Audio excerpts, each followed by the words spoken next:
It's not your money. It was never your money. It was always their money. And they let you control some of it.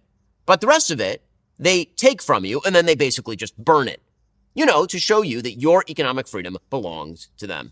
So Ben Shapiro just delivered a masterclass on why Democrats actually celebrate tax day. And it's not what you think. He's exposing how their tax philosophy isn't about helping anyone. It's about punishment and control. We're covering their hatred of success, specific examples like NYC's insane new taxes, and where your money actually goes. Let's break this down. Well, the purpose of taxes, according to Democrats, is not, in fact, a more prosperous society or the obliteration of poverty. The purpose of taxes is super simple: to punish success. This is why they're always denying that's what they're doing, because it's what they're doing. The more successful you are, the more you ought to be punished. Exactly right. Look at AOC's Met Gala dress: tax the rich, not help the poor. When Democrats talk about inequality, they never propose making poor people richer through economic growth. It's always about making successful people poorer. The messaging always focuses on taking from others, never on creating opportunity. You understand? The purpose is fairness. That's the purpose of taxes. The purpose is fairness. It is not prosperity. It is not more government revenue to use for useful things. It is to punish people. It is fairness. Now, the thing no Democrat has ever been able to answer is what exactly represents a fair tax rate. That Obama moment was absolutely revealing. He admitted he'd raise capital gains taxes, even if it meant less government revenue, proving it was never about funding programs. It was pure punishment economics. When reducing government income is acceptable collateral damage for fairness, you know it's ideological, not practical. It doesn't mean anything.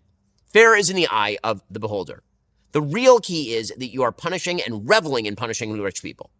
That's what it's about, which is why the Democratic Party on tax day put out a tweet saying, tax the rich. Remember, not help the poor, tax the rich. That's all they care about, is taxing the rich. And the way you know that it's working is because you are making the rich poorer. That distinction is everything. Tax the rich versus help the poor reveals their true motivation. If Democrats actually cared about poverty, they'd focus on policies that create wealth and opportunity. Instead, their entire economic message centers on resentment and redistribution, taking from successful people, not lifting up struggling ones. Zohran Mamdani, on tax day, decided it was time to announce the new pied-à-terre tax. The pied-à-terre tax is a tax on any home that is a second home for somebody, a home that they don't live in most of the year, that is worth more than $5 million. And again, the sick glee with which he announces taxes, it has nothing to do with helping people. It has everything to do with punishing people. That is the glee. This is your smiling Jacobin. The pied-à-terre tax perfectly proves the punishment motive. These second homeowners actually use fewer city services. No kids in schools, less transit usage, minimal city resources consumed. Economically, they should pay less, not more.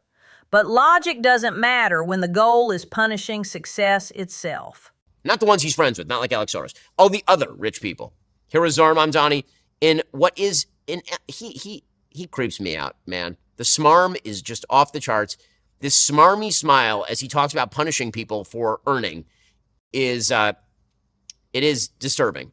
Notice how Democrats never target their wealthy friends, Hollywood elites, tech billionaires who donate to them, or wealthy politicians themselves.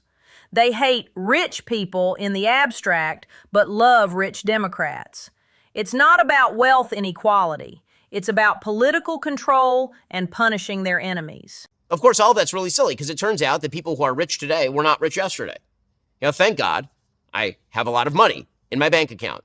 I once did not have nearly any money in my bank account. And that's the beautiful thing about America. You can do both of those things in one lifetime. It's pretty incredible. But according to Democrats, that's the bad thing. It would be better if nobody had that money in their bank account. Again, notice the emotivism here, right? The idea that it's all just about emotion. It's not about policy in any way. Crucial point. 88% of America's millionaires are self-made, according to Fidelity's research. Most wealthy Americans started middle class or poor. This completely destroys Democrat narratives about inherited privilege and systemic barriers. Success stories threaten their victim-based political model, so they must be punished. This notion that somehow our tax rates are unfairly beneficial toward the rich is nonsense. America has one of the most progressive tax systems on earth. Here, for example, is a chart from the National Taxpayers Union Foundation. And it shows the adjusted gross income, that's the AGI, the bracket versus the percentage of federal personal income tax paid. If you're in the top 50%, meaning you made more than $50,000, you paid 97% of all taxes. If you're in the bottom 50% of earners in American society who earned below $50,000, you paid 2.96% of the taxes. These numbers are staggering. The top 1% pays 42% of all federal income taxes, while the bottom 50% pays just 2.9%. America already has one of the world's most progressive tax systems, yet Democrats still claim it's unfair. No amount of redistribution will ever satisfy them. If you include the top 10%, everyone who made at least $187,000 and above, that figure rises to $1.5 trillion, 70% of the national total. So again, the people at the top are in fact paying the most, and that's not just how Democrats want it, that's how they need it. And then they claim that the rich don't pay their fair share. How do we know? Well, because they're still rich. The best way to know if they're paying their fair share is when they're not rich anymore. That's the chilling admission. Democrats won't be satisfied until successful people aren't successful anymore. It's not about the poor getting more services or opportunities. It's about wealthy people becoming not wealthy. That's their actual definition of fair share. Total redistribution until equality of outcome. So, again, according to the United States Congressional Budget Office, if you are in the top 1% of earners and you pay $1 in taxes, you get back 4 cents of services. If you are in the lowest quintile, meaning you're not paying pretty much anything in, you're getting $68 in services for every $1 you pay in federal transfers. That doesn't even include state. If you're in the second lowest quintile, for every buck you pay in, you get $6.29 out. But the bottom line is that if you are in the top 20% of earners, anywhere in that top 20%, you are paying in significantly more than you are getting out from the federal government. The notion that the rich don't pay their fair share is just crap. It is not true at all. The Congressional Budget Office data destroys the fair share myth completely. The system is already massively redistributive. The wealthy pay far more in than they get back, while lower earners receive multiples of what they contribute. Yet Democrats demand even more extreme redistribution. You voted for it, and now you got it. There's a reason I left California. Every time I go back to California, I say to everyone I can find, I don't know why you're still here. They're going to wreck you. They're going to wreck you. For 1,000 reasons, they're going to wreck you. Because it is the only way that they can justify their failure, is that there's a cadre of terrible people who are just too greedy. They're really, you who are stealing their money. As a government member, you're not greedy. You're just for the people. But the people whose money you're stealing, they're the people who are greedy because they want to keep their money. It's psychological manipulation at its finest. Politicians who forcibly take money from taxpayers call those same taxpayers greedy for wanting to keep their own earnings. Meanwhile, the politicians taking that money claim they're for the people. The audacity is breathtaking. Isn't that exciting? Aren't you glad that your taxpayer dollars are being spent this way if you're a Californian? Tom Steyer says you don't pay enough. You need to pay for more illegal immigrant sex changes. It is the only way. Quote, last month, they write, we received a report from a whistleblower who claimed that illegal aliens were staying in San Francisco's homeless shelters. Following up on the tip, we visited numerous publicly funded shelters in San Francisco and spoke to employees and residents about their policies, sometimes through a translator. We discovered not only that the shelters were housing illegal immigrants, but also they were apparently housing a population of male to female transgender illegal aliens who had hoped to obtain gender-affirming care. And to our shock, state and local governments apparently are providing it. So congrats, California taxpayers. And here's where those tax dollars actually go. Funding illegal immigrants' gender transition surgeries while San Francisco's own homeless Americans sleep on the streets. This is what Democrats mean by investment in people, just not American people who actually pay the taxes. You're not. If you're a Democrat, you want that ignored because you're afraid that waste, fraud, and abuse will discredit the system. What you really should be doing is trying to wipe that out so that every dollar taken in goes to a useful and good place.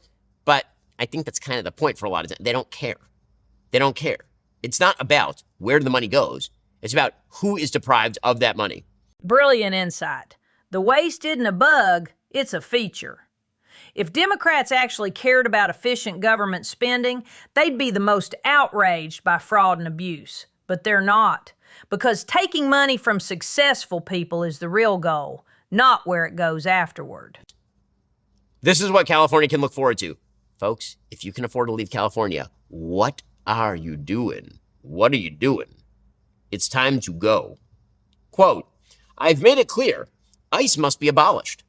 ICE is acting like a criminal organization carrying out indiscriminate racial profiling and using violence, intimidation, terrorism, and the murder of Americans to extend Trump's rule by fear. It's not enough for Democrats to simply engage in rhetoric and stand against ICE or Trump. California must build a system that fights fire with fire. Steyer wants to abolish ICE while simultaneously supporting policies that funnel tax dollars to illegal immigrants. It's a perfect circle. Use taxpayer money to undermine immigration enforcement, then use more taxpayer money to provide services to people who entered illegally. California taxpayers fund their own replacement. They're crazy. They're just crazy. And the wages of craziness in some cases are death. Which brings us to this horrible story about a DHS employee who was murdered by a convicted felon immigrant naturalized by the Biden administration. This murder case shows the deadly consequences of these tax-funded policies. While Democrats obsess over punishing successful Americans through taxation, they're simultaneously using those tax dollars to import and protect dangerous criminals. American taxpayers literally fund policies that get Americans killed.